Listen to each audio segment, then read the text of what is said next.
Hello అందరికి. Welcome back to Mahathi అమ్మ వంటలు. ఇది సండే బ్లాగ్ అండి. సండే రోజు అయితే నేను చికెన్ కర్రీ ప్రిపేర్ చేస్తున్నాను. ఇక్కడ చాలా టెంప్టింగ్ గా ఉంది కదా కర్రీ చూడడానికి. ఇక్కడ చికెన్ కర్రీ ప్రిపేర్ చేయడం అయితే అయిపోయింది. మరో పక్క అయితే నేను మటన్ కర్రీ ప్రిపేర్ చేస్తున్నాను. మటన్ కర్రీ అయితే మా వారు వాళ్ళ చెల్లె దగ్గరికి వెళ్తున్నారు. సో అక్కడికి పంపించడానికి నేను జస్ట్ ఆయిల్లో ఉప్పు పసుపు వేసి ఉడకబెడుతున్నాను. పచ్చి కర్రీ అయితే తీసుకెళ్తే అక్కడ ఖరాబ్ అవుతుంది కదా అక్కడ వరకు.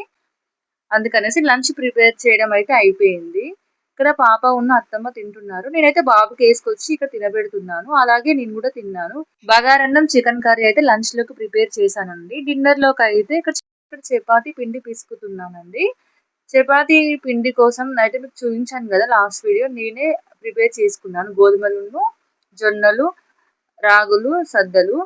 ఆ చపాతీ అయితే చాలా టేస్టీగా ఉంటుందండి. ఇక్కడ అయితే మటన్ కర్రీ కొంచెం మాకు ఉంచి వెళ్ళాడు మటన్. దాన్ని ప్రిపేర్ చేస్తున్నాను. అలాగే చపాతీ పిండి తీసుకున్నాక దాన్ని ఇలా చిన్న చిన్నగా ముద్దలుగా చేసి ఇలా పెట్టుకుంటే ఈజీగా అవుతుందండి ప్రిపేర్ చేసుకోవడం. ఇక్కడ పాలు అయితే నేను కాగబెట్టి పక్కన పెట్టాను తోడు కోసం.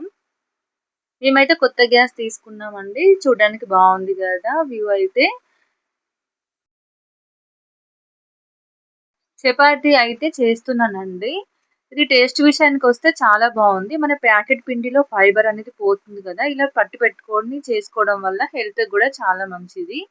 అంతే అండి ఈ video. Please do subscribe. Thank you for watching. Like and share.